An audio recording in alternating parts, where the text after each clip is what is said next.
Okay, welcome everyone to today's Clean Call.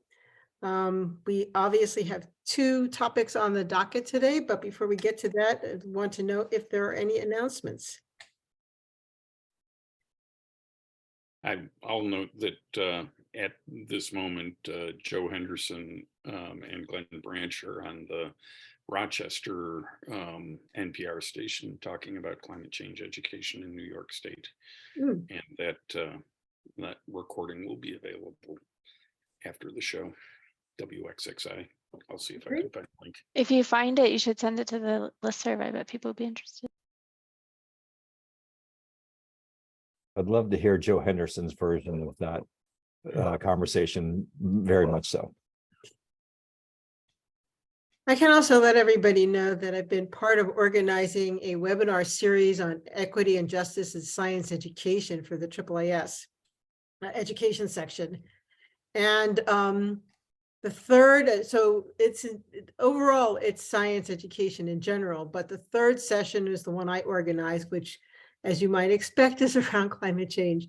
And there'll be a recording of that. That was on March 21st, but there'll be a recording available. And the focus of this is engaging non-STEM majors, non-STEM undergraduates in climate and environmental sustainability and how to do that effectively. And we had 3 panelists speaking about how they were doing that in their various perspectives. So one is a professor at the business school, Bentley University, that I teach at. So it was a course for business, program for business students.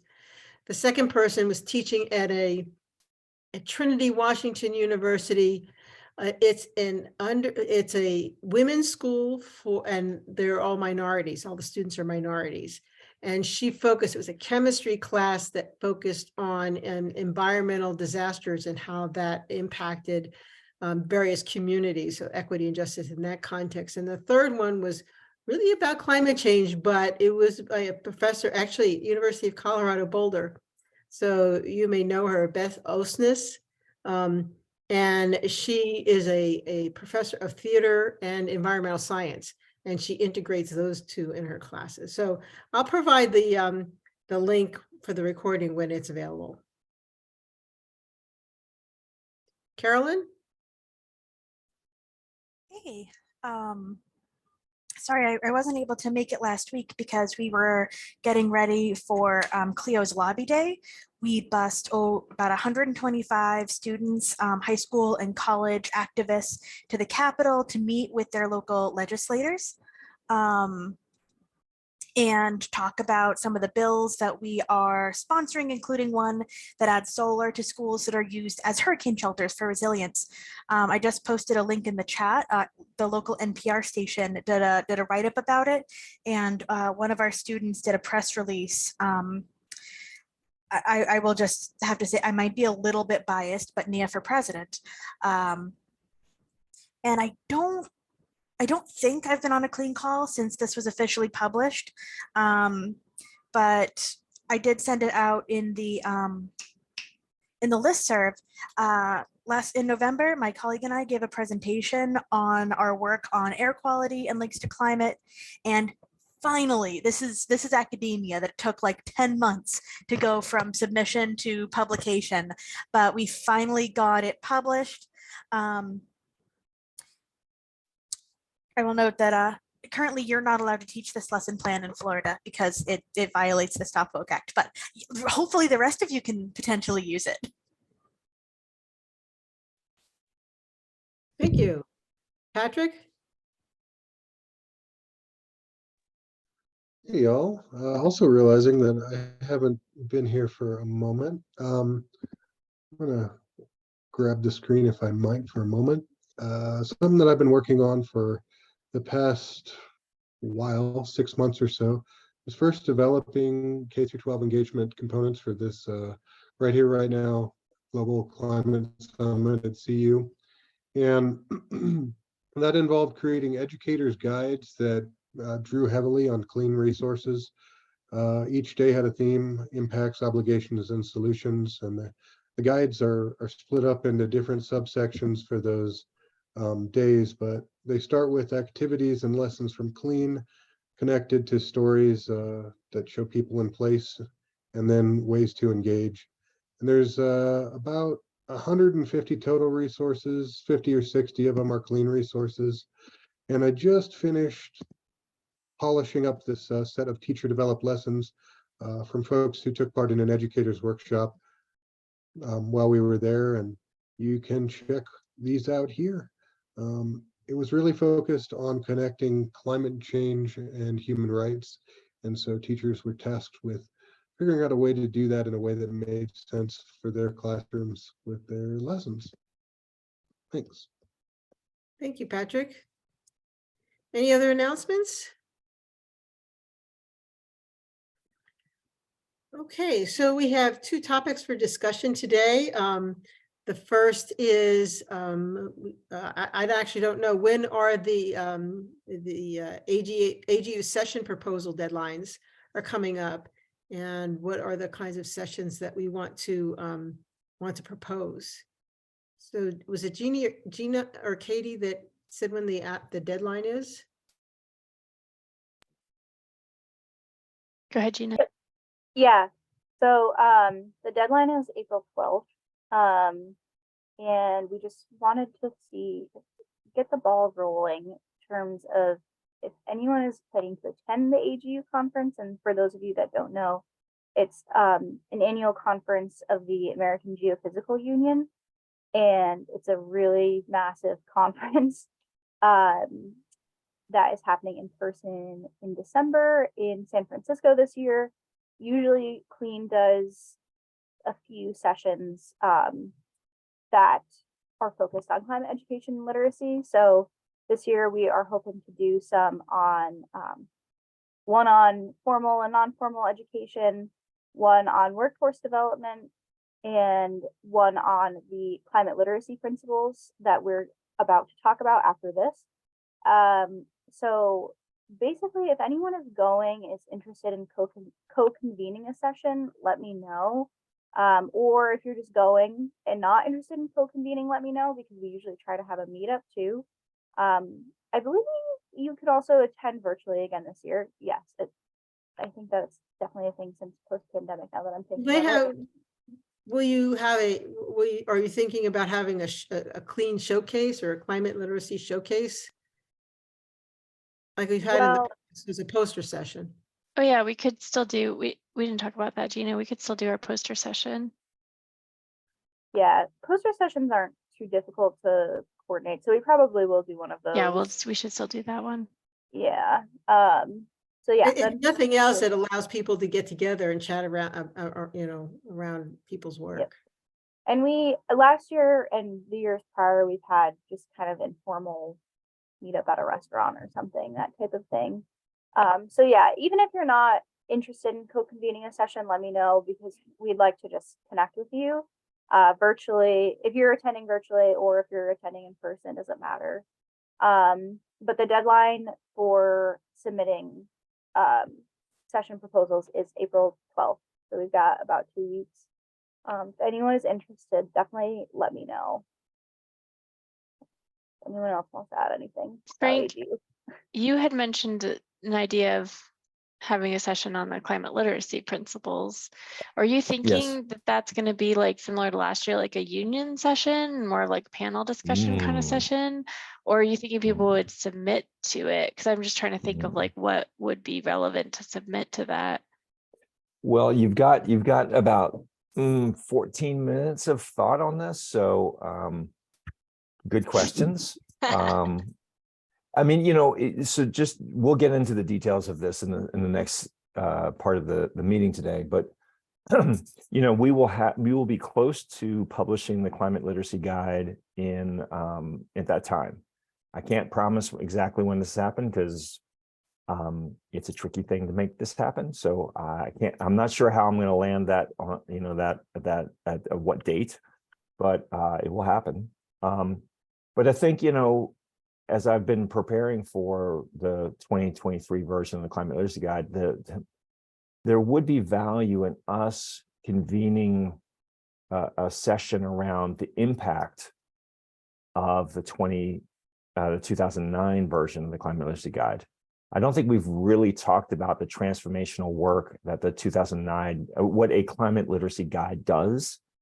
The way I've been positioning it, I was just with the Council of State Science Supervisors and the National Science Association NOAA booth last week, and talking about, like, you know, trying to invite somebody into this process of helping us with the next version, also telling why was this thing such a big deal? It was. And it did some really powerful things, but I think it would be valuable for us as a community to really talk about each of our perspectives, or whoever wants to put together that. What did it do? And what could the next one do again? So I mean, I'm thinking session, maybe town hall and a session. You know, maybe we do both. And we haven't done a town hall. I don't think in the the climate literacy clean community at AGU, I don't think we've ever done a town hall. I think that might be another venue we want to, because union's weird. I think unions are harder, but I like the town hall idea, Frank, because it Yeah. just allows people to come and share their perspectives with each other rather than formalized presentations. Yeah. The conversation may be a little bit more open than that. So maybe the way I would say it is, if we do a session, not a union session, a session focused around the impact of the 2009 guide, and then a town hall about the 2023, I hope, now I'm already starting to slip my timeline, version. So maybe that's how, I'm just making it up on the fly, unless somebody says that's a terrible idea, Frank. I actually think the town hall for the impact makes more sense to me, because I don't think people have research studies. They have impact. Tamara, people have done their PhD thesis on the climate literacy guide. Really? They come up to me and I'm like, what? So okay, I didn't realize that's me neither. But we've never really done a true impact assessment, you know, on what that guy did. I mean, Tamara, you were at the meeting at Quiznos to try and get this clean network, right? Yes. I still want to know all the people who were in that meeting. I've lost track of who they are, but I mean, we've done so much of impact and transformation that I don't think we've ever really written it down, right? So anyway, I'm blathering. So it'll be one of those two. I think, you know, those are the two types of things. Which one goes which way? It'll be somewhere in there. I like the town hall idea too. I'm just trying to figure out then, like, how to kind of balance some of the other ones, because yeah, we'll have to do the clean poster session, but then you know, we often have like a session more focused on just kind of like climate education, you know, general, formal, informal. So like, I'm wondering if like that gets kind of merged with the other idea, or you think that's still separate? Yeah. Cool. There's so much. I mean, the one area that's really popping right now is transdisciplinary climate education, not just science education. Yeah. And then also subnational climate change education, like state level and down. There's so much there that's just moving so fast, and especially how to do it in hard states like Arkansas and Mississippi. You know, versus, you know, New York and Washington State. I'm talking too much. I gotta be quiet. Okay. Well, I think we want to transition into it. Are there any other thoughts or about the AGU proposals? Jim has his hand raised, and then I'll just say follow up with like Will said, and I'll follow up after Jim real quick if that's all right. Just kind of next steps for this. Okay. Great, thank you. I really would ask that, I think people are going to be on board with this, but can we bring in Bright Stars and bring them together now, for especially with it being in San Francisco? In other words, the largest AGU session is Bright Stars, high school and middle school students, and there is a significant, very significant representation of climate related programs. I'm not just talking the ones I relate to, but from around the world, and very many environmental. So it would both be, I think, very real. Good. Thanks, Frank. That we would be including younger people actively in it who deal with it, and just symbolically that we are not, you know, I'm hoping one of the things I'll go with in the climate literacy principles is that, you know, we're much more going where we're not dividing people up by age. You know, they're the older people know everything. We tell all the older people, and young people are passive and they just learn. We're working together, and we're much stronger for that. And I think that would send a signal to all this climate, to 8,000 climate scientists there too. You know, I can tell stories of climate scientists at AGU saying, hey, if you can't understand our work unless you have at least a master's degree. Yep. Great. So Jim, how would you suggest integrating Bright Stars into the climate literacy sessions? Okay, well, I mean, first is recognizing it is itself a poster session, a large one. The program itself, I think, would be very open to connecting. They connect with the Bright Stars adults who do it. It's in San Francisco, so we should be able to get some students live, you know, who can participate.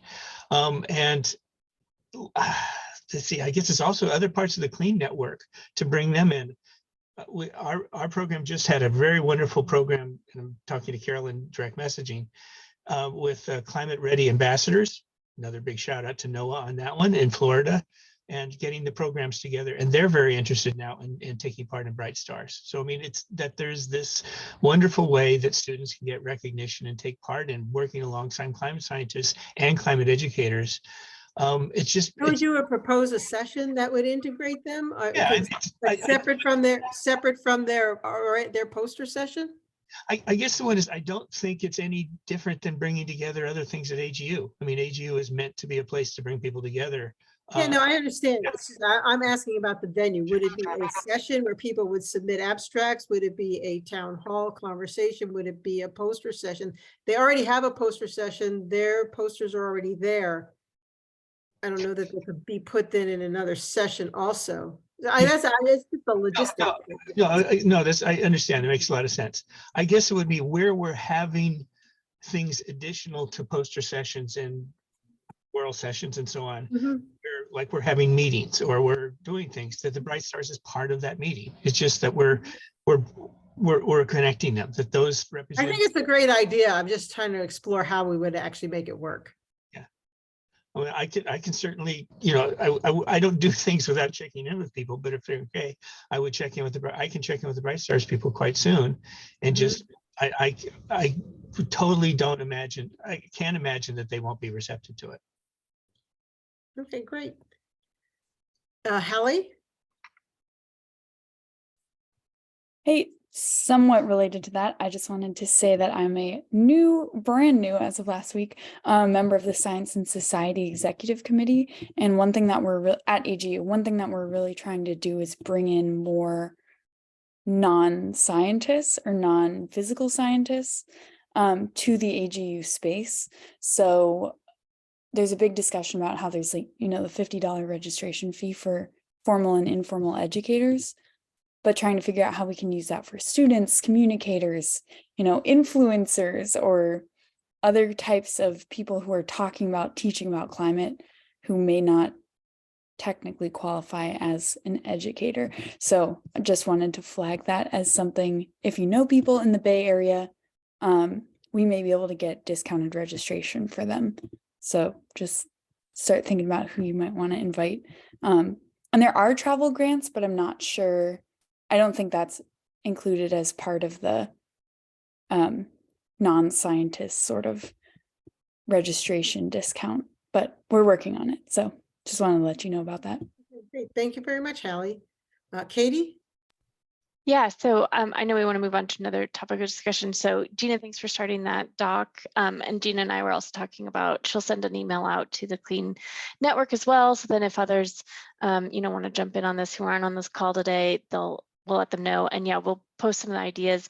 The Climate Empowerment Initiatives poster session, the town hall, and then probably, you know, Frank, if you had another session you want, throw it in there. We've talked about like more just climate education kind of focused session that we usually do.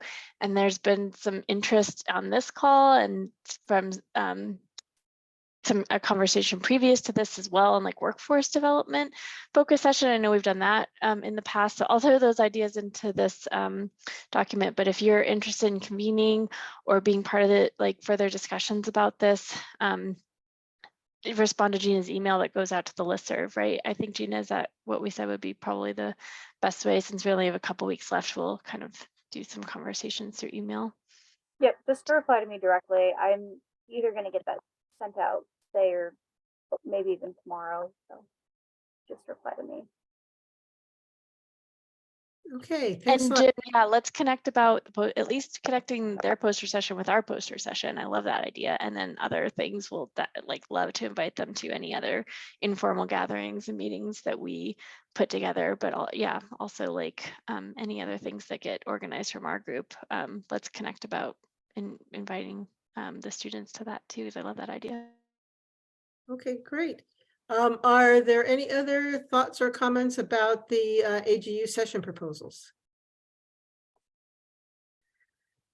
Okay, so we'll move on to our next topic, which is the 2023 Climate Literacy Guide update. And I think I'll turn that conversation over to Frank.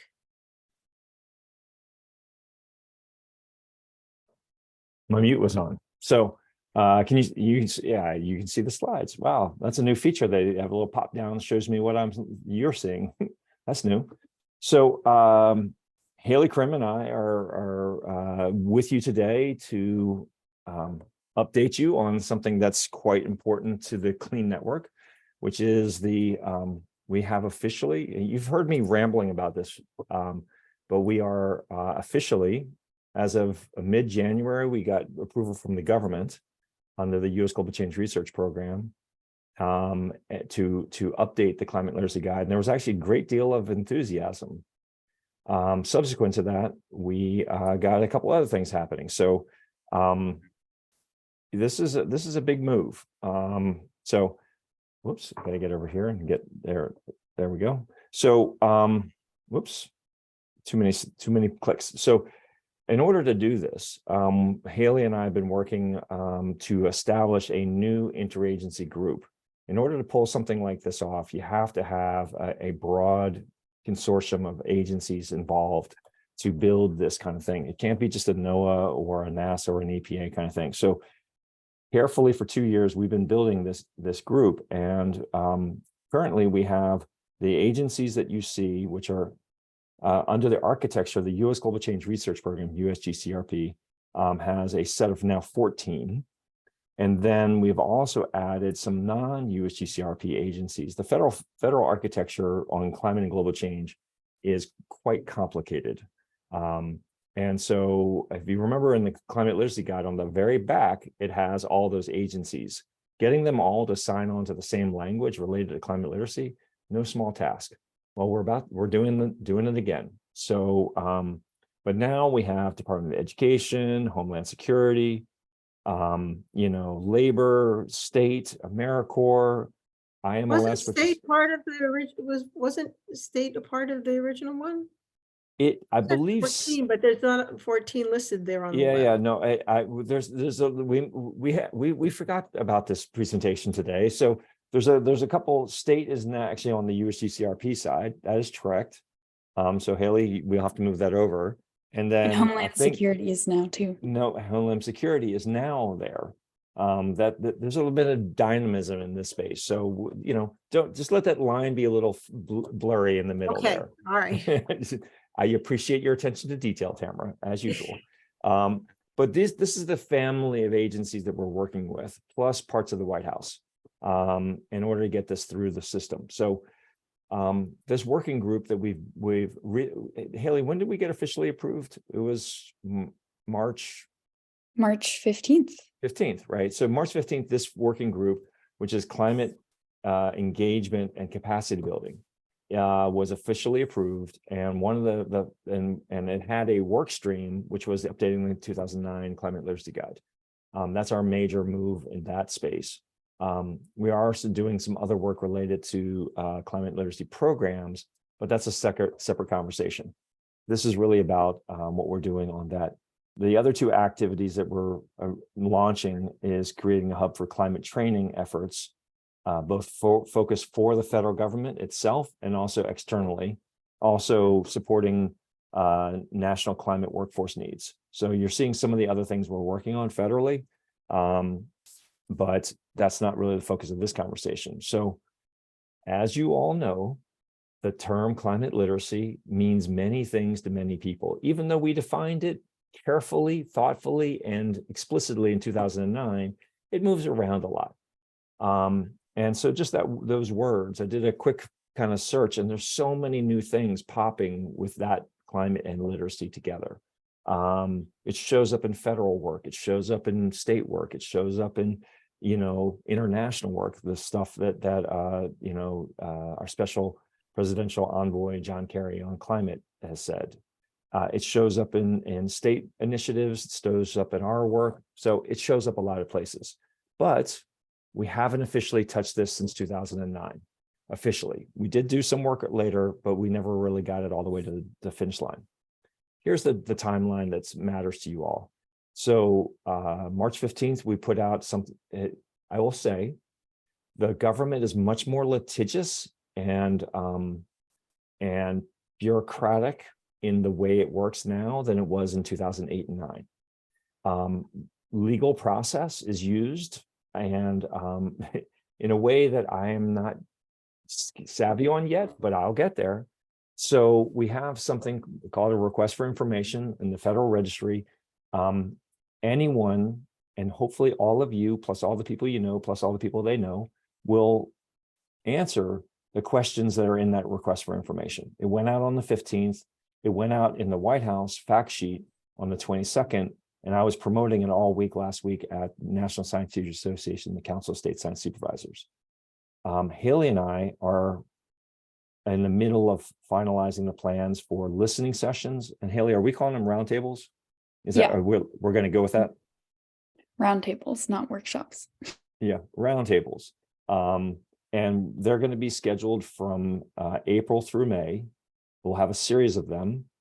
And you'll all know about them. And I am speaking not just to the people in the Zoom room, but I'm speaking to the people who watch this beyond today or later today. And those will be coming out very soon this week, you think, Haley? Yeah, I think so.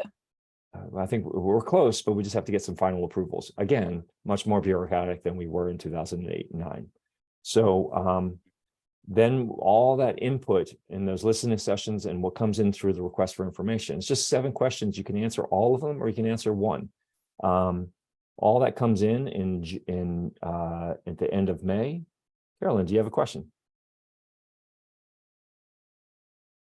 Yes, it's a little off topic, so you can definitely finish what you're saying first. Sure. No, go for it. I'm noticing that there is a Spanish version on this slide. Yes. I haven't seen any information in terms of asking for comments that is in Spanish or that links to a Spanish website for people. I work with a lot of ESL and ELL populations in South Florida. Is there a special link or maybe a flyer that's been translated where we can put that out to our Spanish speaking, our Spanish speaking folks? So Haley, what do you think about that? Should we do I that? will make one. Awesome. Yeah, we're working on a website. The comment request form currently is just in English, but I have been talking to them about trying to figure out how we can make it also in Spanish. Not sure how that's going to work, but I can definitely make a flyer about it. Yeah, I mean, even if it's the same link and when you get to the website, you can just like toggle back and forth or something like that. That'd be fine. But like I said, we have a lot of folks who are concerned about climate and are primarily Spanish speaking. So I would love to get their input. I love that, Haley. It doesn't surprise me that you're already working on that awesome idea without me knowing about it, which I love. But we definitely make sure that the information page where you get to notice that the Spanish translation for the Climate Literacy Guide is available. We've been promoting the 2009 English version. I think, Haley, we need to make sure that we promote the Spanish version of the 2009 guide. And, if there are any questions, we can definitely do that. But yes. But you also, Carolyn, you're also signaling something that is important, and we'll get back to the process. But Carol O'Donnell from the Smithsonian is my co-chair of this work stream, and she is very consistently interested in the international application of this. It is true that the Climate Literacy Guide made by the US government and our partners in 2009 has been used internationally extensively. It's part of that impact. And the Spanish translation isn't just for the US Spanish speaking population, it's also for the Spanish speaking world. We've not translated officially into any other UN languages or any other languages. Some other people outside of us have translated, I know, into Russian, but that it probably is translated in others because no other government or any other entity in the world has done this work. And other people find it incredibly valuable. So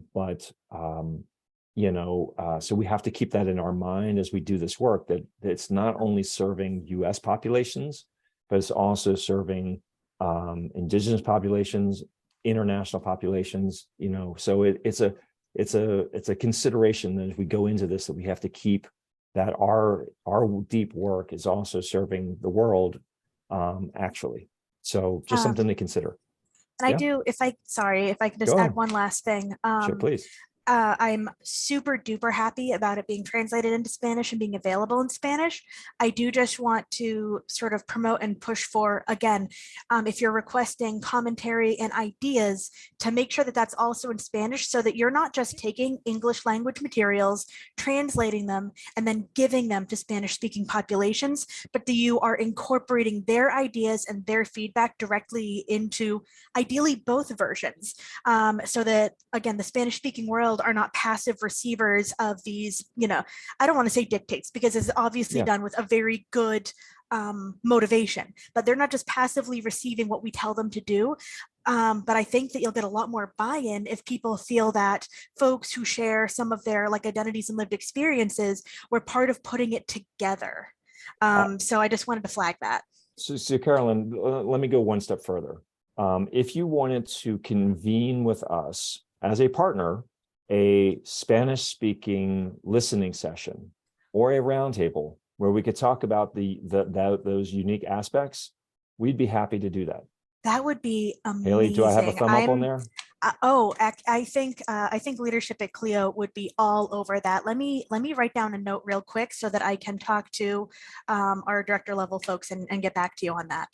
Sure. I mean, we are focusing on a youth focused listening session or roundtable. We haven't figured out which one yet, but I mean, I think that is, you raise important points, that you have to have buy-in from constituencies and stakeholders. I don't like that word, stakeholder, but you know what I mean. Yeah. By people who care about this work at the foundation, if there's buy-in. So we didn't have that in 2009. It would be important to do it this way. So yeah, interested. That's why we have these meetings, to explore those opportunities. Haley, I see you got something.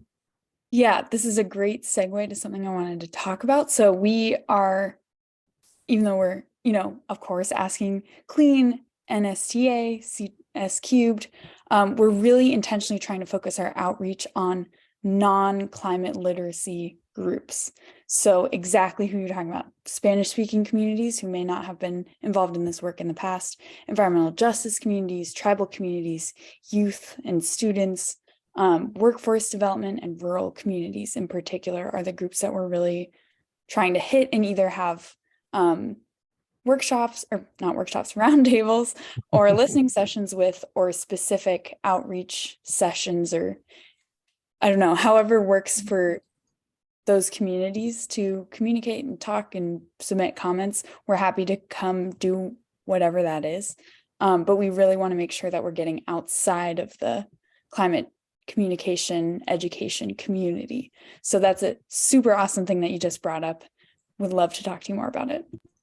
And Amber also raises a point in the chat about Swahili becoming Africa's national language. So it does raise, and Amber, if we could partner together to, once this is completed in the end of the year, final product released November, December, boy, that's ambitious, but we'll make it happen. Something will happen, whether it's November, December, or, we'll see. A lot of things are going on between here and there, but I would definitely be very interested to see, as we move our work into the international context, what are the important efforts and going forward, so that this is not just a domestic effort. And state, right, there you go. Translation and State Department, we went there back in the day, but Jim, I see you have a question. Yes, so Frank, obviously I'm very pleased with what you and Haley are bringing out about that it's already in the works to have a youth roundtable or discussion on things. What I'd like to throw into it is, on that is, I know that there are young people who would, that I'm speaking for what they would already say if I were to tell them what I just learned, right?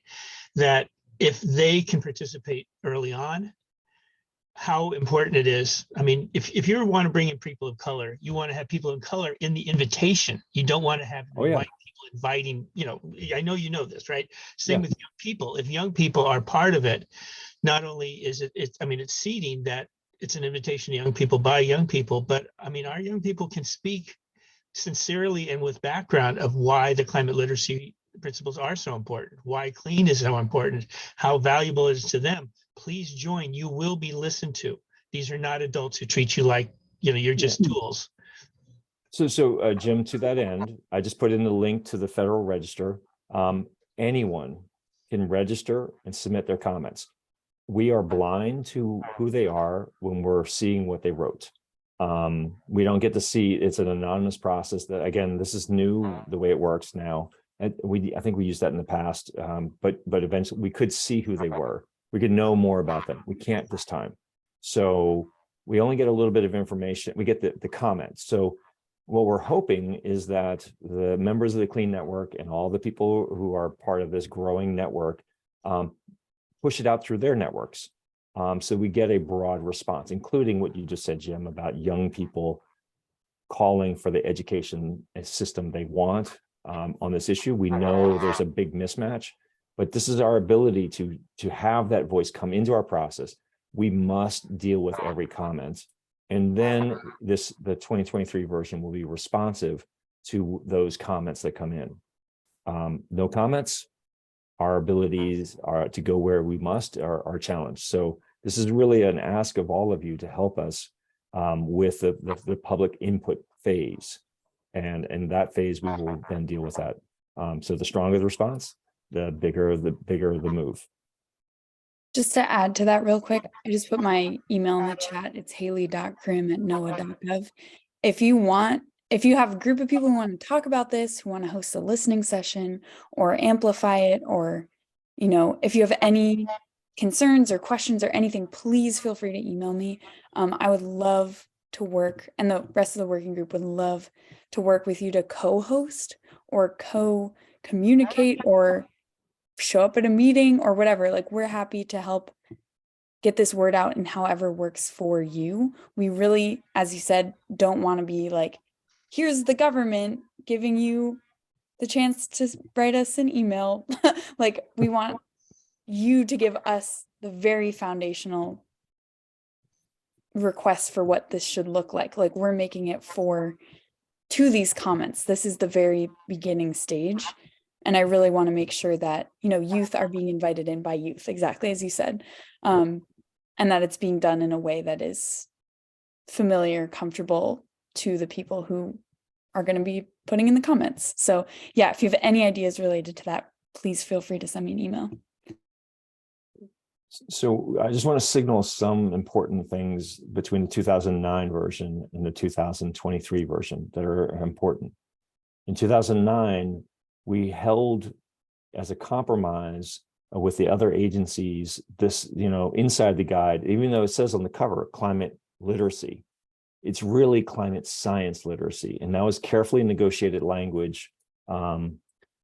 And what we're trying to do is, depending on those comments, is drop the science. So I'm bolding that word there because if we can, this should not be climate science literacy, if we can.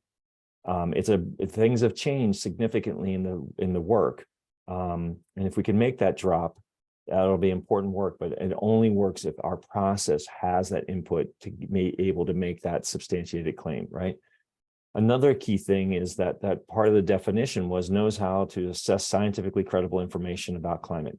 I'm not sure it's only scientifically credible, but that definition didn't really transfer into the essential principles and fundamental concepts. It's in the definition, but it's not really it's part of the guiding principle, one of the fundamental concepts, but it's not as strong. But it turns out between then 2009 and now, this skill has become more important than ever.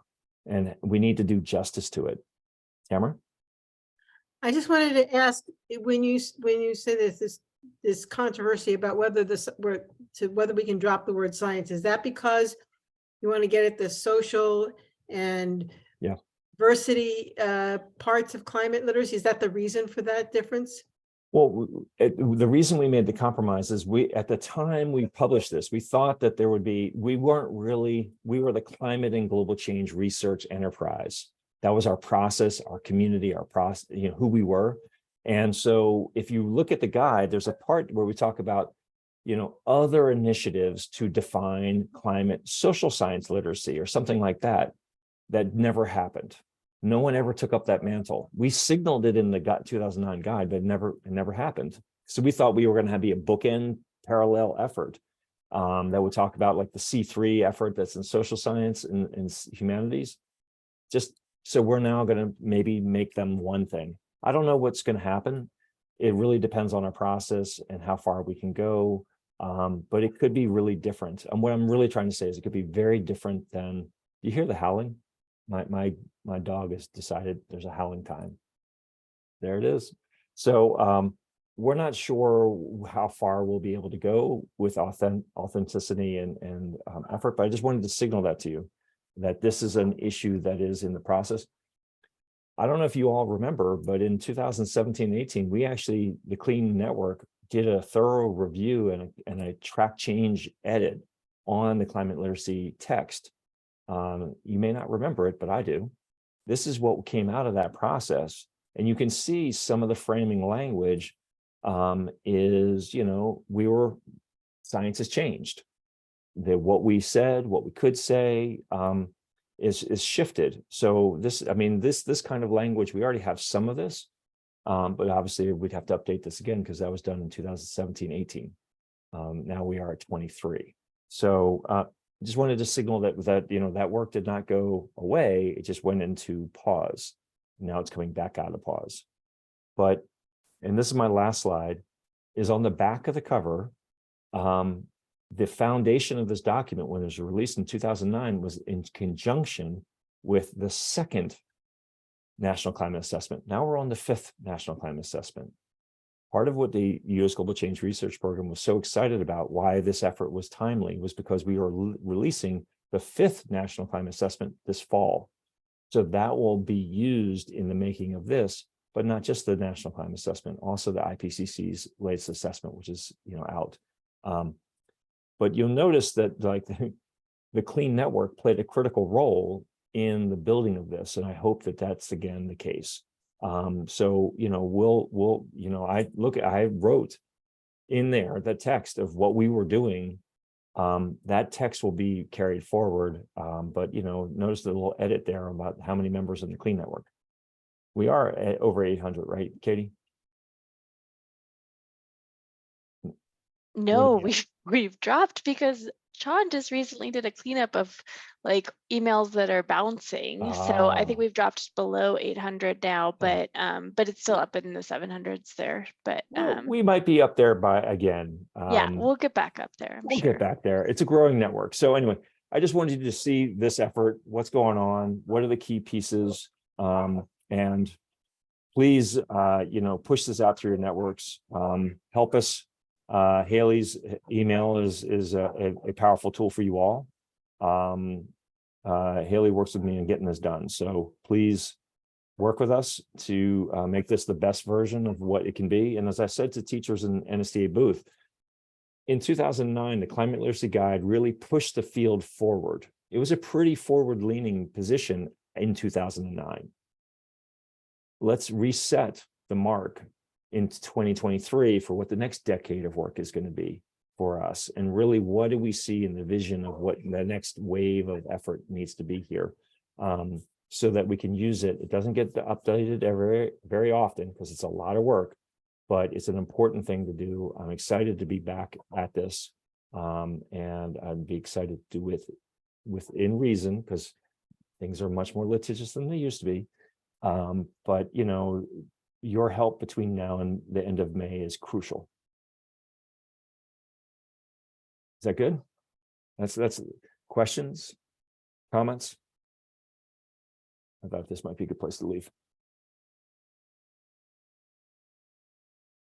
Jim, sorry, didn't see your hand. Yeah, Frank, so maybe just I like to post questions that I don't expect easy answers or it's all settled here, but throw them Sure. in. Within taking, for instance, the different federal agencies, there are those that are more emphasis on research, scientific research, providing information to the public.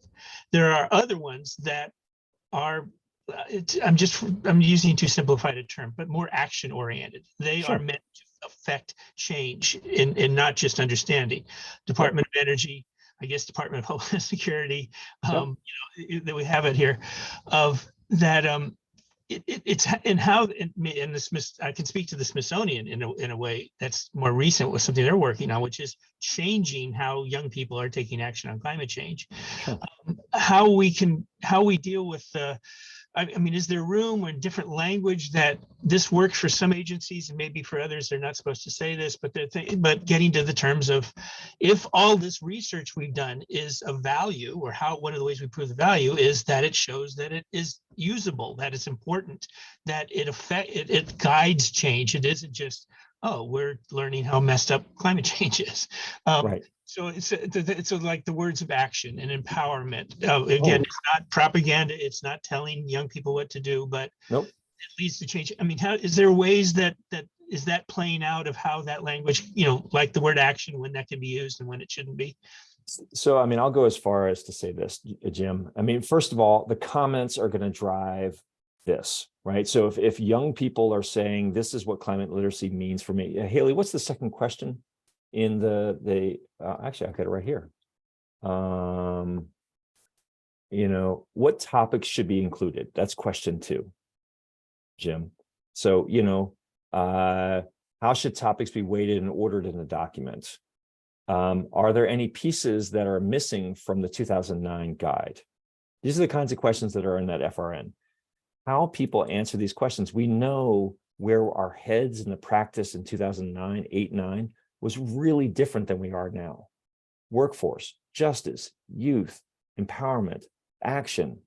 Those are the words of where we are right now. Solution, not, you know, do you understand the problem? And we're going to go as far as to say essential principle 1 through 4 are really climate system.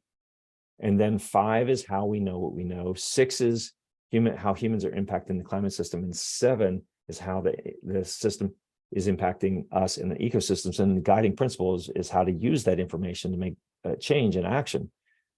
That set of 8 principles is going to get moved around. It's a lot of climate system. Maybe we need to lump that and close that down so we can open up some more space for a more workforce, justice, action-oriented approach. And the last thing I'll say on that is that the guiding principle always gets forgotten. We thought it was a cute trick to put the guiding principle in as a cost-cutting principle. It didn't really work. Everyone always thinks there's 7 principles in climate literacy. They forget the 8th, which is called the guiding principle. Maybe we need to change it to the first principle. So there's a lot of stuff going to be going on. But again, the answer to those questions by as many people as possible will guide how that happens.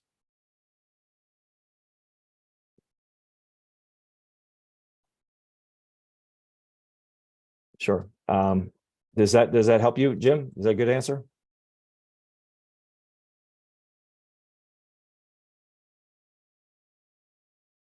Any other questions? It seems like a very different process. Last time we were really trying to gather all the content. Here, it's really trying to build on what exists already. But also signal what we missed, right? And Tamara, you're 100% right. The process we used in 2008, 9, 7, 8, 9 can't happen. We'd have to form a FACA to do it that way. And What's a FACA? Federal Advisory Commission or advice or something like that. I can't remember what the A is. Act. No, it's act. It's a legal process. I mean, the government is so much more bureaucratic and legal and litigious and than we were back in the day. So we can't operate that way. And but we now need to use we have to do everything by the book, best process possible. And so, yes, it is a very different process, Tamara. But guess what? Would it be worthwhile for us to have a clean call that everybody could talk about these 7 questions so that we sort of come to some common understanding? I think that would be worthwhile. So that would be a listening session. So if we could do a clean listening session where this is exactly what we do, is really set up those questions and begin to have that conversation. But the finish is people write their answers in the Federal Registry notice and register themselves. Haley and I would be happy to have a listening session for the Clean Network, but it would probably be at a different time because we only get the people we get at this time. I would think a later time in the day would be better. I agree, and I think it's a great idea. I think we should do that. I think so too. Yeah, and later in agree. the day allows like Alaska and Hawaii and just more time zones to participate. Katie, I'm right with you. Haley, what was the latest time we shot when we were designing the engagement plan? We've got a 6 to 8 p.m. ET. But that's a roundtable, wasn't it? That's a roundtable. I think our latest listening session is also at 6 to 7. We can easily do this. So I Katie, mean, I think even just a couple hours later, like that 6 would work. But I also even think if you did like 7, even just a few hours later, that's what I've heard at least from one clean member who's in Hawaii, like even a couple hours later would allow them to do it. I'd be happy to do it at 2 a.m. if it made the highest number of people show up. I wonder how you could figure that out though. Like, well, Guam is our furthest west part of the U.S. territory, so that's 7 hours apart. I think what works for Climate Interactive, when they do one of their sessions, they do it at 7 a.m. Eastern time and 2 p.m. Eastern time, and so that's not later in the day, that's earlier in the day, but it's intended to get everybody around the world, to make it reasonable at one of those 2 times for everybody in the world. So you could try to identify a time that might be like that. We may even have to do 3 in one day, right? Do an early one, a midday one, and an evening one, just to kick all the time zones. I mean, you might make people register for it so that if there's one that nobody's going to show up to. Yeah. No, we'll be using Eventbrite to get registrations to make sure that we have enough time. So, and you can work with Gina and I to. Perfect. Reach out to the Clean Network. We were just talking in the side chat about like putting it in our next network newsletter and stuff. So if you do want to do a targeted listening session for this group, let us know because we can kind of put that out in not only just an email, but also in that newsletter that she sends out. Love it. We'll be ready to roll with those. I think our first listening session is like April 12th or 11th or something like that. So, we'll be. Karen has a question. Yeah, sure. Sorry. Go ahead. You're muted, Karen.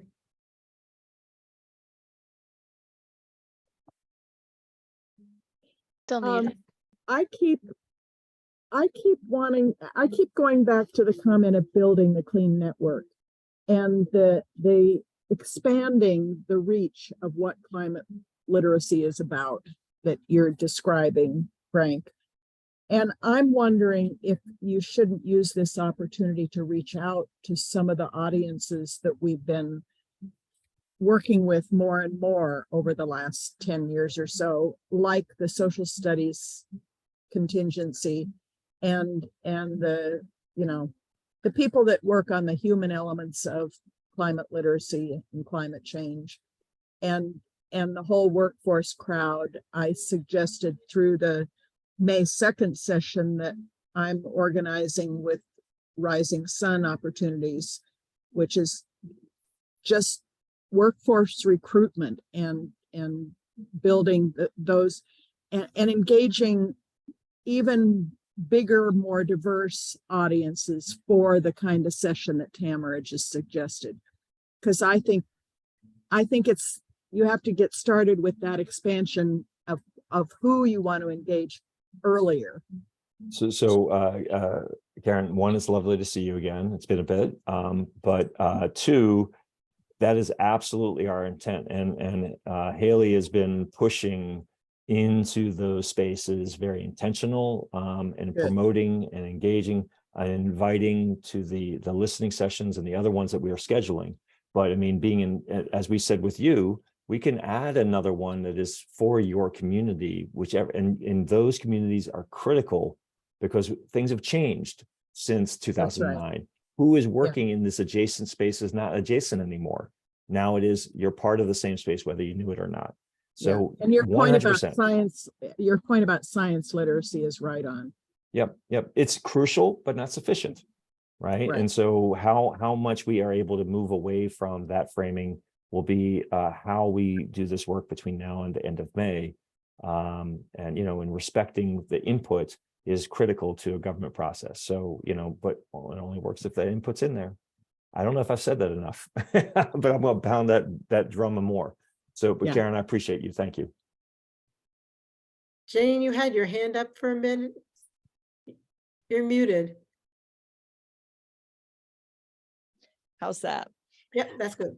Yeah, I just wanted to affirm the direction things are going. And I was reflecting on the Department of Interior and the connection to the indigenous communities. And I have like 2 connections that I could send that to, okay? But I want something bigger. It's like I'm one little person who has these 2 little connections that are really kind of obscure in the larger picture of things. So I too want to see earlier engagement with larger groups who are speaking for those communities. So Jane, since we're at 2:01, I'm going to tell you one of the things I have to do this week is figure out whether or not we have to follow the executive order on tribal consultations for this process, official government process. Just saying, I have to figure that out this week, because if it does, it takes time to make that happen. I'm not sure it does, but it might. But either way, please send it to your 2, but do know that the tribal nations of and the indigenous communities are critical to to including in this process at the foundation, because we need that knowledge to couple in with this at the beginning of it, not as an afterthought. So Frank, you're talking about the difference between our reaching out to indigenous people as opposed to the government formally reaching out to them, right? Yeah, both. Yeah, got it. Okay. This is where we turn on all the engines and point them in the same direction. Yeah, exactly. Yeah, how many ways are we going to use our hands today? So I see we do need to scoot. Looks like we've come to our close, but I deeply appreciate you all and everything that you do, because it's what makes this possible. So thank you. Thank you very much, everyone. Thank you all. Next Thanks, week. Frank and Haley. Thanks, Tamara. Thanks, everybody. Bye-bye. See ya.